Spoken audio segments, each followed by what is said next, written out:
Finally Dominic মিস্টিরিওকে হারিয়ে জন সিনা হয়ে গেল নতুন আইসি চ্যাম্পিয়ন। সো গাইজ, আজকের মানডে নাইট রটি শেষ হয়ে গেছে।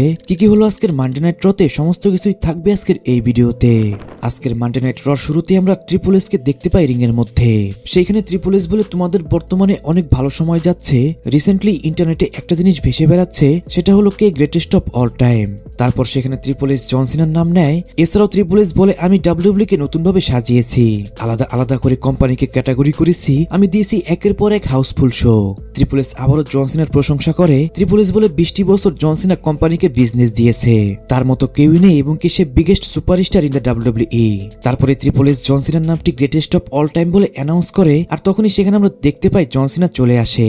যেহেতু আজকের মানডে নাইট হচ্ছিল জন সিনার হোম টাউনে, তাই সেখানকার অডিয়েন্সরা এমনিতেই অনেক বেশি লাউড ছিল জন সিনার জন্য। জন সিনা রিং এ এসেই বলে আমি অলরেডি আমার রিটায়ারমেন্ট ট্যুরটি অ্যানাউন্স করে দিয়েছি, বাট সবার মনে প্রশ্ন হচ্ছে আমার লাস্ট অপোনেন্ট কি হবে, কেই বা আমাকে রিটায়ার করবে। আজকে তোমরা যদি না থাকতে আমার রিটায়ারমেন্ট ট্যুর কখনোই এত সুন্দর হতো না। একটা কথার জন্যই আমি আজকে এখানে এসেছি। আর ট্রিপল এসও আমাকে এই বিষয় নিয়ে জিজ্ঞেস করেছিল একটু আগে, সেটা হলো কি হতে চলেছে আমার নেক্সট গোল। যখন আমার রেসলিং ক্যারিয়ার শুরু হয় তখন থেকে আমার একটি গোল ছিল ডাব্লিউডাব্লিউ কোম্পানির সুপারস্টার হওয়া। আমি সেই গোলটি কমপ্লিট করতে পেরেছি, আর এখন আমার গোল হচ্ছে এই কোম্পানি থেকে রিটায়ার হয়ে যাওয়া। আমি আমার রিটায়ারমেন্টের যে টুর্নামেন্ট হবে সেটার জন্য এনএক্সটি কেও ইনক্লুড করেছি, কারণ আমার রিটায়ার হওয়ার সাথে সাথে একটি চ্যাপ্টারেরও কিন্তু এন্ড হয়ে যাবে। যেহেতু ডাব্লিউডাব্লিউ এনএক্সটি থেকে নতুন নতুন সুপারস্টার আসে, তাই আমিও চাচ্ছিলাম যে এনএক্সটি থেকে কেউ আমাকে এসে রিটায়ার করে দিক, আর তার সাথে শুরু হোক নতুন একটি চ্যাপ্টারের। একটি কাজ আমি একদমই সেলফিশের মতো করেছি, সেটা হলো আমার রিটায়ারমেন্ট ট্যুরের যে সমস্ত শিডিউল ছিল আমার সব শিডিউলই কিন্তু ডাব্লিউডাব্লিউর কথা মতনই আমি দিয়েছি, কিন্তু একটা শিডিউল আমি আমার নিজের মতো দিয়েছি, সেটা হলো আজকে এই বস্টনে আসার জন্য। এরপর জন সিনা বস্টন এবং কি সেখানকার অডিয়েন্স সম্পর্কে কিছু তারিফ করে। তখনই সেখানে মিউজিক হিট হয়ে যায় ডমিনিক মিস্টিরিওর। ডমিনিক মিস্টিরিও রিংয়ে আসে, কিন্তু তার হাবভাব দেখে মনে হচ্ছিল না যে তার পাশে ট্রিপল এস এবং জন সিনা রয়েছে। সে এমন একটি ভাব করছিল যেন সেই তাদের থেকে অনেক বেশি ওপরে। ডমিনিক মিস্টিরিও ট্রিপল এস কে বলে আমি ট্রিপল এ মেগা চ্যাম্পিয়ন এবং আমি ডাব্লিউডাব্লিউ আইসি চ্যাম্পিয়ন, তাই আমি এখন কাউকেই কেয়ার করি না, আমার সামনে যেই হোক না কেন। এটা শুনে জন সিনা একটু শক হয়ে যায়, আর সে ডমিনিক মিস্টিরিওকে বলে একটু দাঁড়াও। জন সিনা তো উল্টো সেখানে ডমিনিক মিস্টিরিওকেই ওয়েলকাম জানায়, কিন্তু ডমিনিক মিস্টিরিওর মাথায় ছিল অন্য কিছু। ডমিনিক মিস্টিরিও সেখানে জন সিনাকে ইনসাল্ট করে। জন সিনাকে যখন ডমিনিক মিস্টিরিও ইনসাল্ট করে তখন জন সিনা বলে তুমি যা বলেছো ভালোই বলেছো, কিন্তু তুমি এইটা ভুলে গেছো তুমি কার সামনে দাঁড়িয়ে কথা বলছো। তোমার সামনে দাঁড়িয়ে রয়েছে জন সিনা, তাই এখন থেকে তুমি যাই বলো না কেন একটু ভেবে চিন্তে বলবে। তুমি যদি এখন আমার সাথে ম্যাচ ফাইট করো তাহলে কিন্তু তুমি হেরে যাবে, আর তোমার কাছে এই টাইটেলও কিন্তু থাকবে না। কিন্তু আমি তোমাকে একটি ফেভার করব এখন শুধু তোমার বাবার জন্য। সেই ফেভারটি হলো হয়তো এখন আমি তোমার সামনে থেকে এখান থেকে চলে যাব, নয় তুমি এখন আমার সামনে থেকে চলে যাও। কিন্তু ডমিনিক মিস্টিরিও আজকে চিন্তা করেই এসেছিল সে টাইটেল নিয়ে আজকে সেখান থেকে যাবে না, তাই সে জন সিনাকে আরো বেশি ইনসাল্ট করতে শুরু করে। সে বলে জন সিনা এনি টাইম এনি প্লেস আমি তোমাকে ডিস্ট্রয় করতে পারি। যা শুনে ট্রিপল এস একটু অবাক হয়ে যায়। তখনই ট্রিপল এস এসে তাদের মধ্যে ঢুকে যায়। ট্রিপল এস বলে ঠিক আছে ডমিনিক মিস্টিরিও, তুমি যখন এত কিছুই পারো, তুমি বলে তুমি জন সিনাকে যে কোনো জায়গায় হারাতে পারবে, তাই আজকে এবং কি এখনই তোমার সাথে আমি জন সিনার একটি ম্যাচ কনফার্ম করে দিলাম, আর সেই ম্যাচটা হবে কিন্তু ইন্টারকন্টিনেন্টাল চ্যাম্পিয়নশিপ ম্যাচ। আর গ্যাস তখনই সেখানে রেফারি চলে আসে, আর শুরু হয়ে যায় জন সিনা ভার্সেস ডমিনিক মিস্টিরিওর মধ্যে আইসি চ্যাম্পিয়নশিপ ম্যাচ। এখন যদি বলি ম্যাচটি কেমন হয়, ম্যাচটি কিন্তু এক কথায় বলতে গেলে অসাধারণ একটি ম্যাচ হয়। ম্যাচের মধ্যে যেরকম ডমিনিক মিস্টিরিও ভালো রেসলিং করে, ঠিক সেরকম ভাবে জন সিনা অনেক ভালো রেসলিং করে।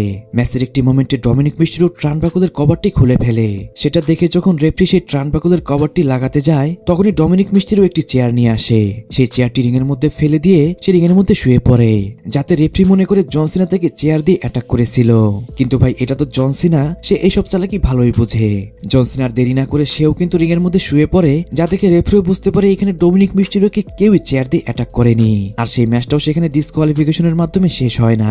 একটি মোমেন্টে ডমিনিক মিস্টিরিওর ধাক্কা খেয়ে রেফারি কিন্তু ম্যাচ থেকে আউট হয়ে যায়। সেই সুযোগে ডমিনিক মিস্টিরিও টাইটেল নিয়ে আসে জন সিনাকে অ্যাটাক করার জন্য, কিন্তু জন সিনা সেখানেও রেডি ছিল। জন সিনা সেখান থেকেও স্কেপ করে যায়। তারপর জন সিনা ডমিনিক মিস্টিরিওকে একটি এসটিএফ হিট করে, সেখানে তখনই ডমিনিক মিস্টিরিও ট্যাপ আউট করে দেয়। কিন্তু ম্যাচের মধ্যে রেফারি না থাকার কারণে সেই ম্যাচটা কিন্তু সেখানেও শেষ হয় না। তারপর জন সিনা ডমিনিক মিস্টিরিওকে একটা একটা এই হিট করে এবং কি একটা নতুন রেফারি এসে সেখানে কাউন্ট করে, কিন্তু সেখান থেকে কিক আউট করে দেয় ডমিনিক মিস্টেরিও। এরপর ডমিনিক মিস্টেরিও একটি 619 এবং একটা স্প্ল্যাশ হিট করে জন সিনাকে, কিন্তু জন সিনা সেই স্প্ল্যাশটি খেয়ে সেটাকে তখনই কাউন্টার করে এবং কি ডমিনিক মিস্টেরিওকে একটা এই হিট করে এই ম্যাচটার মধ্যে সে উইন করে যায়। আর গাইস এরই মাধ্যমে জন সিনা নতুন আইসি চ্যাম্পিয়ন হওয়ার সাথে সাথে সে হয়ে গেল গ্র্যান্ড স্ল্যাম চ্যাম্পিয়ন। যে জিনিসটা জন সিনা রিটায়ারমেন্ট ট্যুর শুরু হওয়ার আগে থেকে সবাই বলছিল, সেটা কিন্তু সত্যি জন সিনা আজকে করে দেখালো। তারপর এলএ নাইটের একটা ইন্টারভিউ হয়, সেখানে এলএ নাইট জন সিনা যে গ্র্যান্ড স্ল্যাম চ্যাম্পিয়ন হয়েছে এই জন্য জন সিনাকে কংগ্রেচুলেশন জানায়। এলএ নাইট আরো বলে, সবাই বলে যে জন সিনাকে রিটায়ার করা তাদের নাকি ড্রিম, কিন্তু আমার কাছে এইটা কোনো ড্রিম নয়, এটা আমার জব, আর আমি আমার জবের মধ্যে সব থেকে বেস্ট। অনেকেই বলে যে জন সিনা গ্রেটেস্ট অফ অল টাইম, কিন্তু আমি যদি তাকে হারিয়ে রিটায়ার করে দেই তাহলে তো আমি হব greatest of the all time. স্ম্যাকডাউনে অ্যানাউন্স করা হয়েছে আমার একজন মিস্ট্রি অপোনেন্ট হবে নেক্সট উইক। সেই মিস্ট্রি অপোনেন্টকে আমি বলতে চাই, আমি তোমাকে কেয়ার করি না, তুমি কখনোই আমার সাথে ফাইট করে উইন করতে পারবে না, তাই কোনো লাভ হবে না, সেই ম্যাচটার মধ্যে আমি উইন করব। আর জন সিনা তোমার টাইম শেষ, আমার টাইম এখন থেকে শুরু। তারপর জন সিনা লাস্ট টাইম ইজ নাও টুর্নামেন্টের জন্য ম্যাচ শুরু হয়ে যায়, আর প্রথম ম্যাচটা হয় কিন্তু ড্যানিয়াম প্রিস্ট এবং রুসেফের মধ্যে। আজকে এই ম্যাচের মধ্যে রুসেফের আমরা অরা দেখতে পাই, যে অরাটা আমরা দেখতে পেতাম 2014 সালে রুসেফের ম্যাচের মধ্যে। ড্যানিয়াম প্রিস্ট এত বড়সড় একজন সুপারস্টার হওয়ার পরেও রুসেফের সামনে তাকে অনেকটা ছোট লাগছিল আমার কাছে। আর ম্যাচের মোস্ট অফ দ্য টাইম ম্যাচের মধ্যে ডমিনেটও করে কিন্তু রুসেফ। ম্যাচের একটি টাইমে ড্যানিয়াম প্রিস্টের চোখের মধ্যে অ্যাটাক করে রুসেফ, এরপরে রুসেফ ড্যানিয়াম প্রিস্টকে একটা মাস্টার কিক হিট করে এই ম্যাচটার মধ্যে কিন্তু সে উইন করে যায়। আর এরই মাধ্যমে রুসেফ চলে গেল নেক্সট রাউন্ডে। তারপর আমরা ব্যাকস্টেজে ম্যাক্সিম এবং কি অ্যাডম পিয়ার্সকে দেখতে পাই, সেখানে ম্যাক্সিম অ্যাডম পিয়ার্সের কাছে বেকি লিঞ্চের সাথে ম্যাচ চায়, আর এই কথা শুনে অ্যাডম পিয়ার্সও কিন্তু নেক্সট উইক তাদের মধ্যে আইসি চ্যাম্পিয়নশিপ ম্যাচ কনফার্ম করে দেয়। তারপর সিএম পাঙ্ক রিংয়ে আসে, সে এসেই বলে, আমি আজকে এখানে কোনো রেসলিং গিয়ার পরে আসিনি, আমি আজকে এখানে এমন ভাবে এসেছি যেন আমি রাস্তায় কোনো ফাইট করতে এসেছি। লাস্ট উইক আমাকে একটি সকার পাঞ্চ হিট করেছে গার্বেজ লোগেন পল, তাই আমি আজকে ফাইট করতে চাই লোগেন পলের সাথে। লোগেন পল তুমি এখনই রিংয়ে আসো এবং কি আমার সাথে ফাইট করো। তখনই সেখানে মিউজিক হিট হয় লোগেন পলের, আর লোগেন পল সেখানে চলে আসে। লোগেন পল এসে শুরু করে দেয় তার নিজের সম্পর্কে কথা বলা। সিএম পাঙ্ক বলে, তুমি এই সমস্ত বাদ দিয়ে রিং এর মধ্যে আসো আর আমার সাথে ফাইট করো। লোগেন পল বলে, আমি এইখানে নতুন, কিন্তু গত সপ্তাহে যখন আমাকে একটি সুনামি হিট করা হয় তখন আমার চোখটি খুলে যায় আর আমি হয়ে যাই ভিশনের একজন মেম্বার। তখনই লোগেন পলের পিছনে চলে আসে পল হিমেন এবং ভিশন। সেখানে পল হিমেন কথা বলছিল আর আস্তে আস্তে ভিশন সিএম পাঙ্ককে ঘিরে ধরছিল। পল হিমেন বলে, তুমি এখন একা, তোমার কোনো ফ্রেন্ড নেই ডাব্লিউডাব্লিউতে, তোমার একমাত্র একজনই ফ্রেন্ড, সেটা হলো এজেলি, আর এজেলিও তোমাকে আজকে এখানে বাঁচাতে পারবে না। সিএম পাঙ্ক বলে, এজেলি তো আজকে এখানে নেই, আমি একাই আমার কাজ করে নেব। ভীষণ সেখানে সিএম পাঙ্ককে অ্যাটাক করতেই যাবে, তখনই সেখানে সিএম পাঙ্কের হয়ে সেখানে চলে আসে জে উসো, আর জে উসো আসার পরে সেখানে চলে আসে কোডি রোডস। আর গাইস তারপরে কিন্তু তাদের 6 জনের মধ্যে ফাইট শুরু হয়ে যায়। তাদের ফাইটের এক পর্যায়ে সিএম পাঙ্ক পল হিমেনকে অ্যাটাক করতে যায়, কিন্তু লোগেন পল তাকে বাঁচিয়ে নেয়। কোডি রোডস একটি চেয়ার নিয়ে ব্রন ব্রেকারকে অ্যাটাক করে, আর গাইস তারপরেই কিন্তু ভিশনকে একদমই ডিস্ট্রয় করে দেয় জে উসো, সিএম পাঙ্ক এবং কোডি রোডস। কিন্তু এইসবের মধ্যে আজকে জে উসোকে দেখতে আমার কাছে একটু অন্যরকম লাগছিল। আমার জে উসোকে দেখে এইটা মনে হচ্ছিল যেন জে উসোকে মনে হয় হুট করে এখানে পাঠিয়ে দেওয়া হয়েছে। জে উসো যে সমস্ত মুভ করছিল আমার মনে হয় না জে উসো এটাকে প্র্যাকটিস করে এসেছিল আজকে। আর গাইস জে উসোর কিন্তু বর্তমানের পারফরমেন্স নিয়েও কিন্তু অনেক বেশি প্রশ্ন উঠেছে। সবাই বলছে যে জে উসোর রেসলিং কোয়ালিটি আস্তে আস্তে অনেক বেশি খারাপ হয়ে গেছে, খুব তাড়াতাড়ি জে উসোর এটাকে ঠিক করা উচিত। তারপর রাকেল ভার্সেস স্টেফেনি বেকরের মধ্যে ওমেন চ্যাম্পিয়নশিপ ম্যাচ শুরু হয়ে যায়। ম্যাচটা একটা খুবই সাধারণ ম্যাচ ছিল, যেখানে কিনা স্টেফেনি বেকরই উইন করে যায়। কিন্তু ম্যাচটি শেষ হওয়ার পরে সেখানে রোকজিন পেরেস আবারও স্টেফেনি বেকরকে অ্যাটাক করে। তখনই সেখানে নিকি বেলা আসে, আর নিকি বেলা এসে রোকজিন পেরেসকে সেখান থেকে ভাগিয়ে দেয়। এই সবকিছু তো ঠিকই ছিল, জাজমেন্টও সেখান থেকে চলে যাচ্ছিল, কিন্তু হঠাৎই নিকি বেলা স্টেফেনি বেকরকে অ্যাটাক করে দেয়। আর গাইস এরই মাধ্যমেই কিন্তু নিকি বেলা হিল টার্ন করে নিল। তারপর ব্যাকস্টেজে আমরা কোডি রোডস, জে উসো এবং কি সিএম পাঙ্ককে দেখতে পাই। অ্যাডম পিয়ার্সকে দেখে সিএম পাঙ্ক বলে, পল হিমেনকে বলো যেন তাদের টিম তৈরি করে।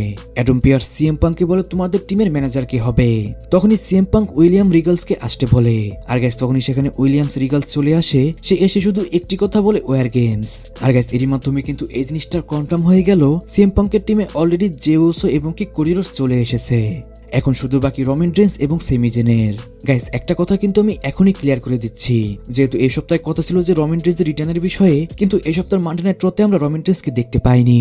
এর একটি কারণ রয়েছে, সেটা হলো জন সিনা। ডাব্লিউডাব্লিউই আজকে চেয়েছে যে জন সিনাকে আজকে পুরো টাইম দিবে, আর জন সিনাকে আজকে সবথেকে বেশি ওভার দেখাবে।